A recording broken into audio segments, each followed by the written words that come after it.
my stomach when you're walking. When you got your arms around me, oh, it feels so.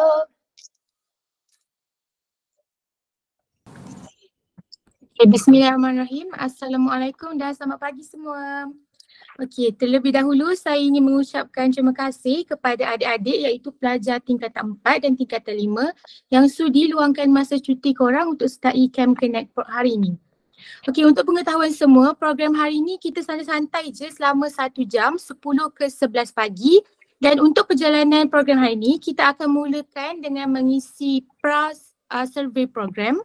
Dan seterusnya akan ada video tayangan pembelajaran di mana adik-adik perlu fokus dengan isi-isi penting sebab kita akan ada sesi quizzes selepas tu.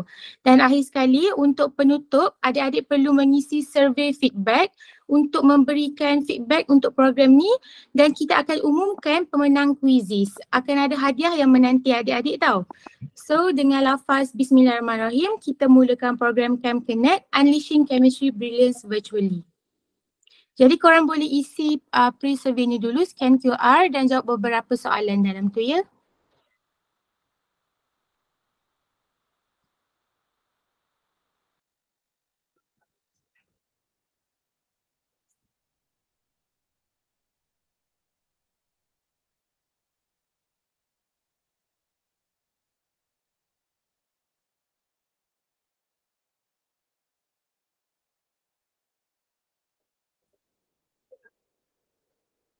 Siapa?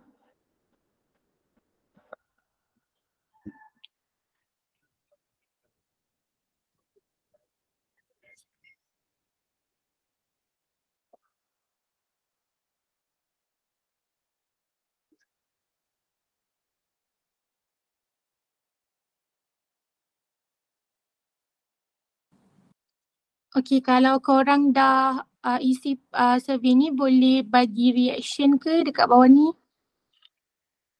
Kalau ada problem untuk scan QR boleh refer dekat WhatsApp group, kita dah letak link untuk isi pre-survey sebelum program.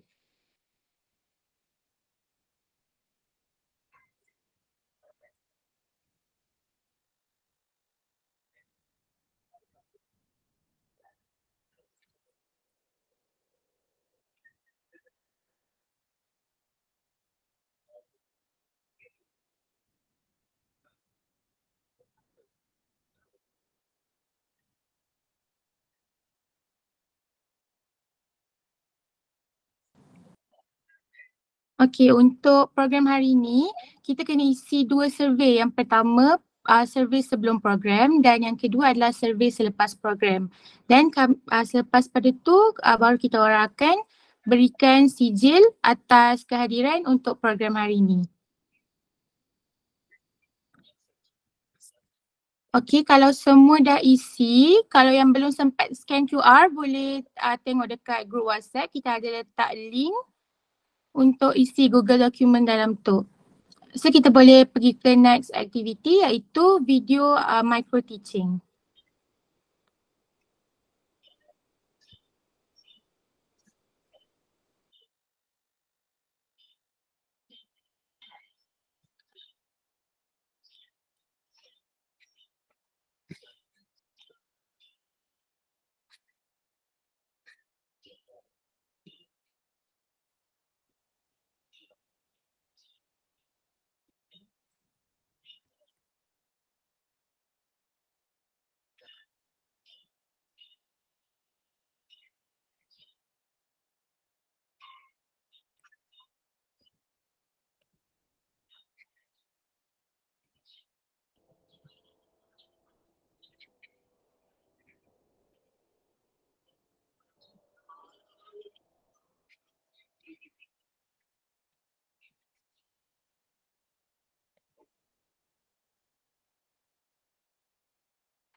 Hai semua, nama saya Syazmira. Hari ini saya akan ajar korang tentang tajuk asid. Korang semua tahu tak apa tu asid? Okey, secara ringkasnya, asid ialah bahan kimia yang mengayon di dalam air untuk menghasilkan ion hidrogen. Kebiasaan asid tu apa pula? Kebiasaan asid pula merujuk kepada bilangan ion hidrogen yang boleh dihasilkan oleh satu molekul asid yang mengayon di dalam air. Kebiasaan asid terbahagi kepada 3 bahagian, iaitu yang pertama ialah asid monokrotik, iaitu asid yang menghasilkan satu ion hidrogen per molekul asid. Yang kedua ialah asid dikrotik, iaitu asid yang menghasilkan 2 ion hidrogen per molekul asid. Dan yang terakhir sekali ialah asid trifluorik, iaitu asid yang menghasilkan 3 ion hidrogen per molekul asid. Assalamualaikum dan hai semua, saya Farah. Hari ini kita akan belajar tentang sifat-sifat asid. Pertama sekali, asid ni selalunya rasa dia masam. Contoh macam buah oren, buah lemon. Buah-buahan ni kan rasa dia masam kan? Sebab adanya kandungan asid sitrik dalam buah-buahan tersebut. Asid juga ada sifat yang menghakis. Dia boleh bertindak balas dan rosakkan sesuatu permukaan. Contohnya, kita titiskan satu larutan X dekat kertas tulis dan kertas tu berlubang. Jadi kita tahu larutan yang kita guna tu adalah larutan berasid, iaitu bersifat menghakis. Seterusnya, asid dapat menukarkan kertas litmus biru kepada merah.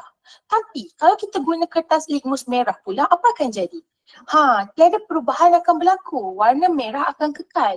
Sebab warna merah pada kertas litmus ni dia menunjukkan kehadiran asid dalam sesuatu larutan. Okey, selain tu kita boleh tahu sifat asid dari penggunaan kertas pH. Tahu kan kertas pH yang ada banyak-banyak warna tu? Nilai pH asid ni dia kurang daripada 7. Lagi kecil nilai, lagi kuat asid tu. So kita boleh celupkan kertas pH dekat larutan dan bandingkan warna yang terhasil dengan carta pH yang diberi. Dari situ kita dapatlah kena pasti kuat atau lemah sesuatu asid. Akhir sekali, asid dapat bertindak balas dengan logam dan hasilkan gas hidrogen. Contohnya dalam makmal, kita boleh uji dengan cara masukkan logam iaitu pita magnesium ke dalam larutan berasid. Dan tindak balas tu akan menghasilkan buih kecil iaitu gas hidrogen yang terbebas. Untuk uji kehadiran gas hidrogen ni, kita boleh dekatkan kayu uji menyala dengan gas hidrogen dan bunyi pop akan terhasil. Okey, jadi kita dah tahu kan kelima-lima sifat asid iaitu berasa masam, menghakis, kertas litmus biru bertukar merah, nilai pH kurang dari 7 dan dapat bertindak balas dengan logam membebaskan gas hidrogen. Jadi lepas ni berhati-hati ya bila nak guna larutan berasid. Hai semua, saya Syarifah Alina. Saya akan menerangkan mengenai pH asid. Jadi apa itu pH? Dalam kimia, pH merupakan ukuran keasidan dan kealkalian sesuatu larutan aqueous. P membawa maksud power of hydrogen dan H ialah ion of hydrogen. Berapa banyak ion hidrogen dalam larutan akan menentukan pH-nya. Jadi saya akan menerangkan dan memberitahu lebih lanjut mengenai pH asid. Jadi larutan dengan nilai pH yang kurang daripada 7, kita tahu larutan tersebut adalah larutan berasid. Kebiasaannya, penunjuk semester, meter pH atau kertas lazim digunakan untuk menentukan nilai pH sesuatu larutan tersebut. Jadi, kita tahu bahawa nilai pH yang kurang daripada 7 adalah larutan yang berasid. Jadi, semakin rendah nilai pH, semakin berasidlah sesuatu larutan tersebut. Dalam kimia, pH adalah suatu ukuran log untuk kepekatan ion hidrogen yang ada dalam satu larutan aqueous. Maksudnya, pH ni adalah formula yang kita akan guna untuk kira pH sesuatu larutan. Log adalah log asal 10 dan H plus adalah kepekatan ion hidrogen dalam unit mol PM padu yang tersebut. Jadi dengan formula yang kita ada ni, kita boleh kira dan boleh tentukan nilai pH sesuatu larutan asid. Sebab nilai pH ni boleh dikira juga berdasarkan kepekatan ion hidrogen dalam suatu asid. Maka dengan adanya skala pH, kita dapat membandingkan setiap kepekatan ion hidrogen dalam suatu larutan aqueous. Apabila kepekatan asid bertambah, lagi banyaklah molekul asid mengayon untuk dapatkan ion hidrogen. Semakin tinggi kepekatan ion hidrogen tu, semakin rendah nilai pH. Jadi, keasidan bertambah apabila nilai pH larutan asid itu berkurang. Jadi ini adalah contoh-contoh nilai pH beberapa bahan yang ada dalam kehidupan kita. So, korang boleh try ukur pH guna indikator tadi. So, itu saja. Bye. Assalamualaikum, nama saya Nuani Kemal bin Hashim dengan nombor matrik S63781. Saya akan menerangkan secara ringkas berkaitan jenis-jenis base. Base terbahagi kepada dua jenis base yang berbeza, iaitu base kuat dan base lemah. Untuk base kuat adalah alkali yang bercerai dengan lengkap dalam air, mempunyai darjah penceraian yang tinggi dan menghasilkan kepekatan ion hidroksida yang tinggi apabila dilarutkan dalam air. Sebagai contoh, lithium hidroksida dan natrium hidroksida. Manakala untuk base lemah merupakan base yang bercerai separa dalam air, mempunyai darjah penceraian yang rendah dan menghasilkan kepekatan ion hidroksida yang rendah apabila dilarutkan dalam air. Sebagai contoh, amonium hidroksida dan zinc hidroksida. Assalamualaikum dan hai semua. Saya Fakira Deza akan terangkan pula tentang sifat-sifat alkali. Yang pertama, kalau asid berasa masam, alkali pula berasa pahit dan licin. Yang kedua, nilai pH untuk alkali pula adalah lebih dari 7. Yang ketiga, kalau asid biru ke merah. Sekarang, kalau kita uji dengan kertas litmus berwarna merah, ianya akan bertukar menjadi warna biru. Jadi, kalau kita uji kertas litmus berwarna biru, dia akan menjadi biru juga. Okey, baiklah. Mari kita lihat beberapa tindak balas alkali. Alkali yang pertamanya bertindak balas dengan asid untuk menghasilkan garam dan air. Helium hidroksida bertindak balas dengan asid sulfurik menghasilkan garam, kalium sulfat dan air. Baiklah, untuk seimbangkan, kita perlukan 2 kalium hidroksida dan 2 air. Yang seterusnya, barium hidroksida bertindak balas dengan 2 asid hidroklorik menghasilkan barium klorida dan air. Selain itu, alkali juga bertindak balas dengan ion logam untuk menghasilkan logam hidroksida. Baiklah, kebanyakan logam hidroksida tak terlarut. Oleh itu, ion hidroksida daripada alkali bertindak balas dengan ion logam yang bercas positif dalam larutan untuk membentuk mendakan hidroksida logam. Ini adalah beberapa contoh tindak balas alkali dan ion logam. Seterusnya, garam amonium pula menghasilkan garam air dan gas amonia. Tindak balas ini berlaku dengan perlahan, jadi ianya perlu dipanaskan. Helium hidroksida bertindak balas dengan amonium klorida menghasilkan kalium klorida, air dan juga gas amonia. Natrium hidroksida bertindak balas dengan amonium sulfat menghasilkan garam natrium sulfat, air dan gas amonia. Hai, Assalamualaikum. Nama saya Aida. Hari ini kita akan terokai tentang pH base. Jadi, apa itu base? Base atau alkali merupakan suatu bahan yang mempunyai pH di antara 8 hingga 14. Contohnya seperti darah, baking soda, sabun dan juga peluntur yang kita pakai. Alkali terbahagi kepada 2, iaitu alkali lemah dan alkali kuat. Macam mana kita nak tentukan mana satu alkali lemah dan juga mana satu alkali yang kuat? Jadi, cara nak tentukan adalah bergantung kepada nilai pH. Alkali lemah mempunyai pH di antara 8 hingga 10, manakala alkali kuat mempunyai pH di antara 11 hingga 14.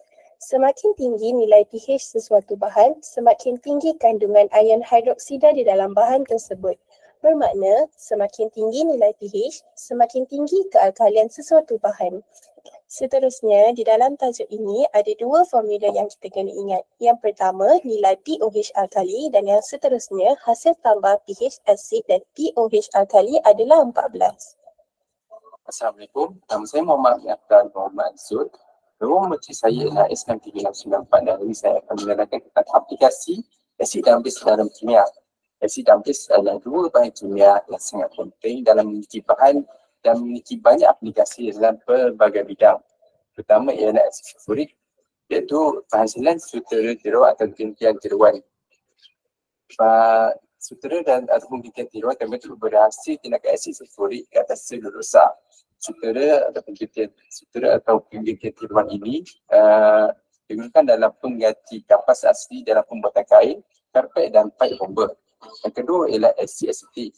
Asid asetik digunakan seperti dalam penyediaan makanan. Cuka ialah bahan makanan yang sangat biasa ditemukan di dalam dapur dan ia selalu digunakan dalam bahan pengawet di dalam pembuatan cecair untuk membuat jeruk, salad ataupun bahan penerapan dan banyak lagi. Cuka juga boleh digunakan dalam penyediaan makanan bagi membantu mengawal pencemaran salmonella dalam daging atau produk tersebut. Yang ketiga ialah amonia. Amonia juga digunakan dalam pertanian kerana ia tidak mempunyai kesan negatif terhadap alam sekitar dan tanah seperti yang kimia lain yang terkandung dalam baja dijangka mengawal parameter tanah. Dan yang keempat ialah natrium hydroksida. Natrium hydroksida ataupun dalam pembuatan sabun mempunyai sifat berbeza bergantung pada sifat alkali yang digunakan dalam penggunaannya.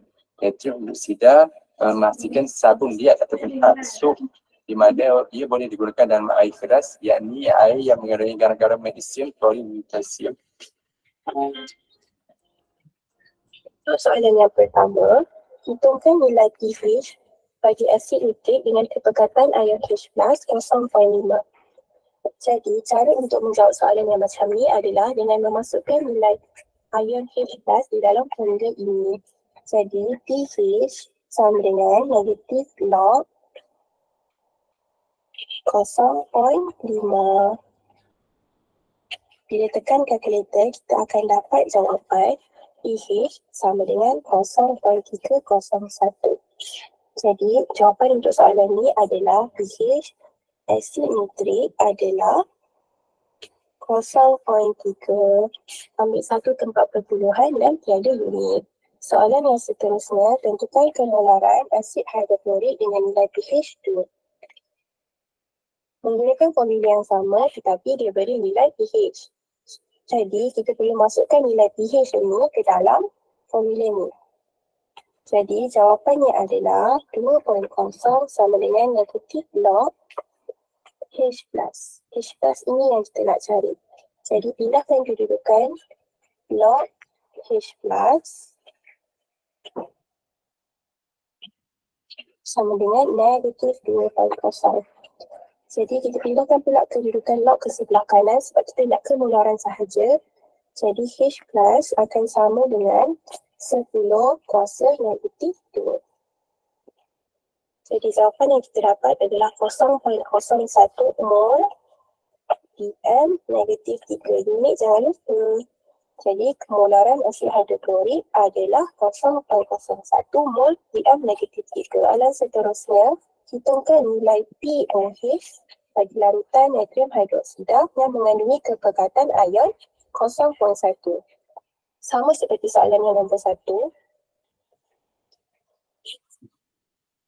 Masukkan sahaja 0.1 dekat dalam formula ini. Jadi pOH adalah negatif log 0.1. Tekan kalkulator dan jawapan yang kita akan dapat adalah 1. Jadi nilai pOH bagi NaOH adalah 1. Soalan seterusnya adalah hitungkan nilai pH bagi larutan helium hidroksida dengan kepekatan ion OH adalah 0.01. Soalan ini menggunakan dua formula. Rumus yang pertama adalah menggunakan formula pOH untuk mencari nilai pOH bagi larutan ini. Jadi, mula kita guna formula pOH sama dengan negatif log OH minus. Jadi, kita ada kepekatan ion OH minus kat sini adalah negatif 0.1. Masukkan sahaja negatif log 0.01. Jawapannya adalah 2. Okey, pOH adalah 2. Jadi dekat soalan ni diminta nilai pH. Jadi kita guna formula yang baru. pH tambah pOH sama dengan 14. Jadi kita ada nilai pH dekat sini, masukkan sahaja pH campur sama dengan 14. pH sama dengan 14 tolak 2. Jawapannya adalah 12.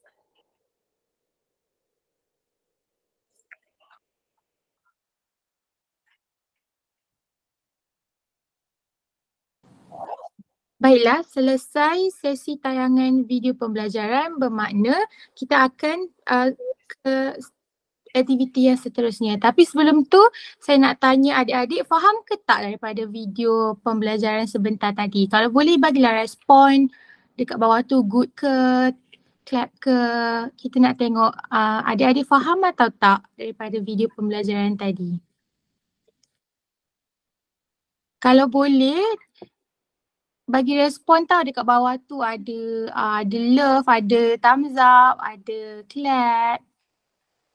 Okey, jadi seterusnya kita akan pergi ke aktiviti seterusnya adalah quizy session. Jadi lepas dengar video micro teaching tadi, kalau adik-adik ada take note, boleh guna nota-nota tu untuk jawab soalan quizzes. Okey, korang adik-adik boleh masuk kan quizzes code ni dan kita akan tunggu sama-sama ramai-ramai untuk kita mulakan quizy session.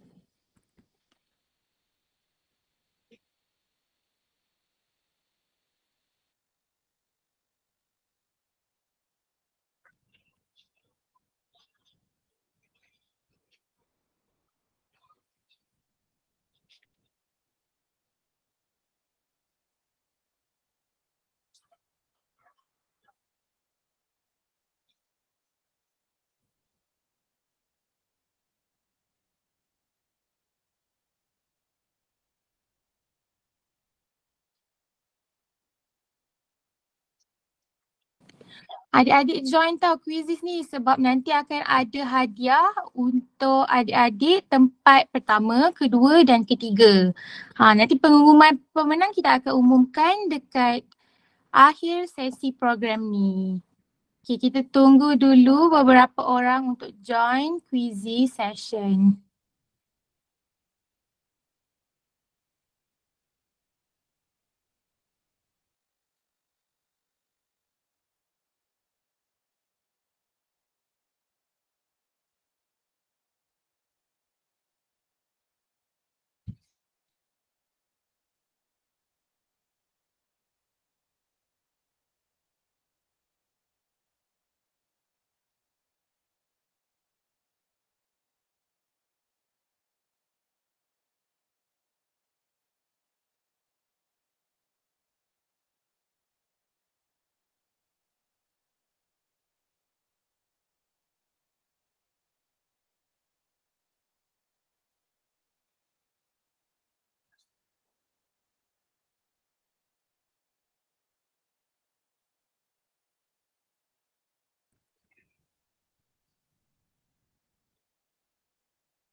For good, I had to tell the acting. I think I got away from forgotten. And I guess I'm tell me I'm not taking losses. I'm talking all around the clock. I'm talking home, nobody knocks. I'm talking opposite is soft. I'm talking wild thoughts. You gotta keep it from me. I got some young energy. I got the LV. Until you don't see me, I get so get close to me. Even till it's gone. So really, I don't know what else. Okey, sekejap ya, kita tunggu kawan-kawan kita masuk dulu baru kita mulakan quiz session. Looking at you got me thinking nonsense. That was on my stomach when you walking.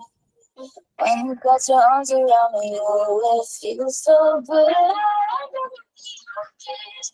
I think I can live without a guess I'm not telling myself I'm talking, I'm talking. I'm talking,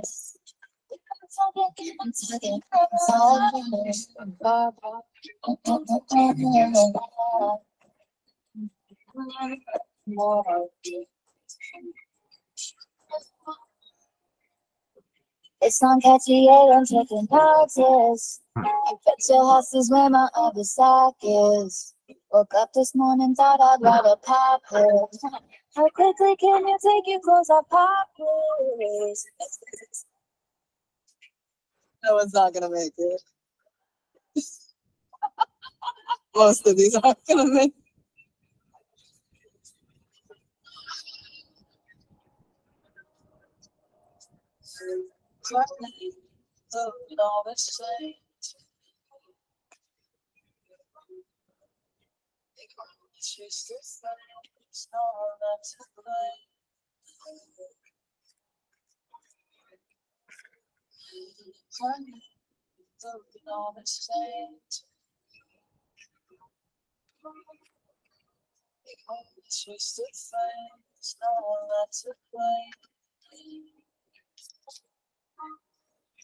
Okey, semua dah ready ke?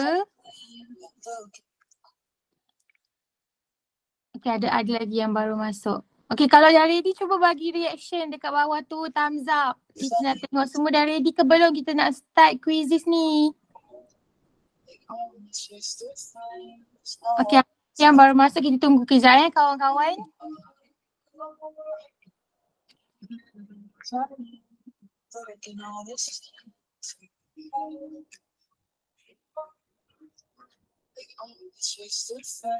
Okey, saya rasa kita dah boleh mulakan quiz session. Okey, boleh start now.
Okey, kalau ada adik-adik yang dah selesai menjawab kuisis, cuba bagi reaction. Macam mana dengan soalan tadi? Boleh jawab ke tak?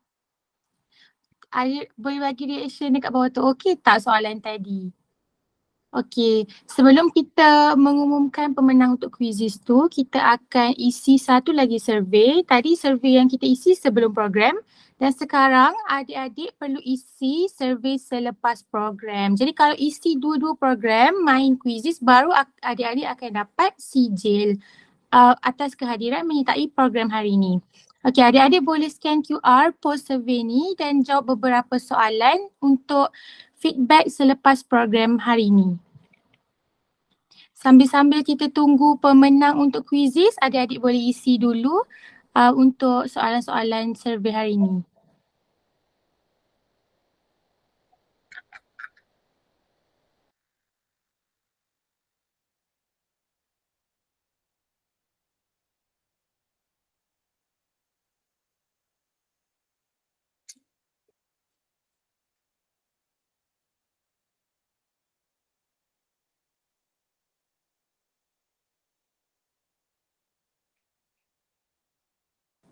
Kalau ada yang tak sempat nak scan QR tadi, boleh tengok dalam WhatsApp group. Ada link untuk isi post survey tadi. Jadi adik-adik isi dulu sebelum kita umumkan pemenang untuk kuisis.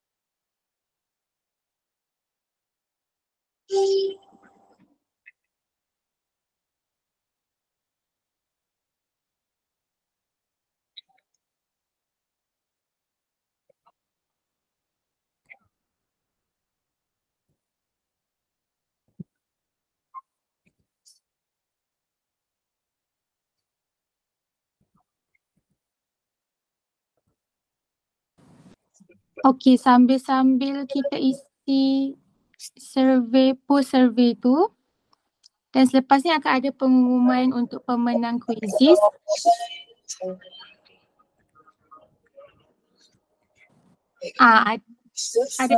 Adik-adik bolehlah bersedia dulu, kita nak untuk buka kamera untuk sesi fotografi di penghujung program hari ini.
Kalau boleh nak tahu adik-adik dah isi ke belum post survey ni, cuba bagi reaction.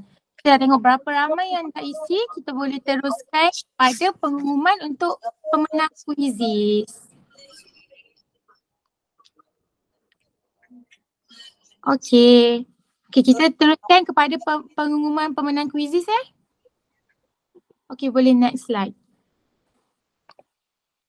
Okey, tempat ketiga jatuh kepada Angelia. Okey, semua orang bagi reaction, tepuk tangan.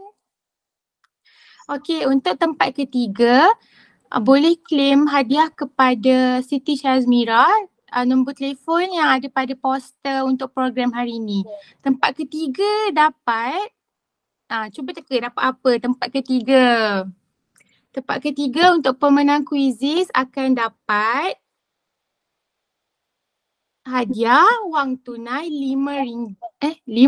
Hadiah wang tunai RM5 berbentuk Touch and Go atau Shopee Pay ataupun bank account. Jadi adik Angelia tempat ketiga boleh contact Kak Siti Syazmira untuk claim hadiah berbentuk wang tunai. Jadi pemenang-pemenang nyatakan sama ada adik-adik nak dalam bentuk Shopee ataupun Touch and Go ataupun masuk terus transfer ke bank account. Okay, next tempat kedua jatuh kepada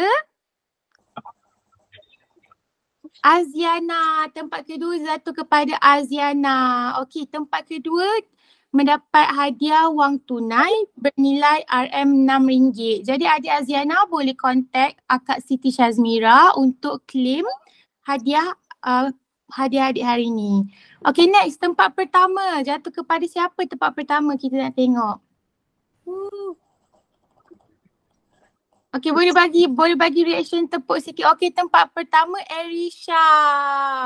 Okay, tempat pertama akan mendapat hadiah wang tunai RM10 dalam bentuk Shopee Pay ataupun Touch and Go ataupun masuk ke terus bank account. Okay, semua orang bagi reaction clap kepada tiga pemenang kita, Angelia, Aziana dan Erisha. Okay, maka selesailah pengumuman untuk pemenang kuizis sebentar tadi. Maka berakhirlah program Camp Connect kita hari ini. Saya dan tim memohon ampun di atas salah silap sepanjang pengendalian program hari ini. Yang baik datang dari Allah dan yang buruk dari kami. Jadi terima kasih untuk adik-adik yang join dan last sekali boleh tak kita minta untuk semua buka kamera. Kalau boleh kita tunggu adik-adik get ready dulu untuk kita buat sikit sesi fotografi. Kalau boleh boleh tak ada yang buka kamera dalam tak minta semualah 5 ke 6 orang buka kamera pun boleh.